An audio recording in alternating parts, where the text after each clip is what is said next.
ശ്രീകൃഷ്ണപ്രസാദിലേക്ക് കൂടി വളരെ ചുരുക്കി, ഈ MD ഇല്ലാത്ത കാലമാണ്. ഇനിയും മലയാള ചലച്ചിത്ര ലോകത്ത് അദ്ദേഹം എഴുതി വെച്ച കഥകൾ നിരവധിയുണ്ട്, അതെടുത്താൽ മതിയാകുമെന്ന് അങ്ങ് പറയുന്നു. നമ്മൾ മനസ്സിലാക്കേണ്ടത് MD ഇല്ല, ONV ഇല്ല, നെടുമുടി വേണുവില്ല, തിലകനില്ല, ഇത്തരത്തിലുള്ള തലപ്പൊക്കമുള്ള ആളുകളൊക്കെ തന്നെ ആ മേഖലകളിലൊക്കെ വലിയ കാരണവരായി ഇരുന്നവരൊക്കെ തന്നെ വിടവാങ്ങുന്ന മലയാള ലോകം, മലയാള സാഹിത്യ ലോകം മാത്രമല്ല മലയാള ചലച്ചിത്ര ലോകത്തും ഇവരുടെയൊക്കെ അഭാവം എങ്ങനെ നികത്തും ശ്രീകൃഷ്ണപ്രസാദ്?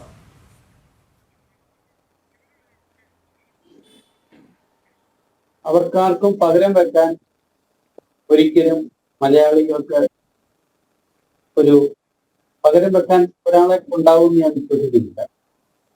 മറ്റു പലരും വന്നു പോകാം, പക്ഷെ ഇവരെ പോലെ ലെജൻഡ്സ് ഇനിയും ഉണ്ടാവാൻ അത് ഒരു കാലഘട്ടത്തിൽ ഉണ്ടാവുന്ന അപൂർവമായ ഒരു സൃഷ്ടികളാണ്, ജന്മങ്ങളാണ്.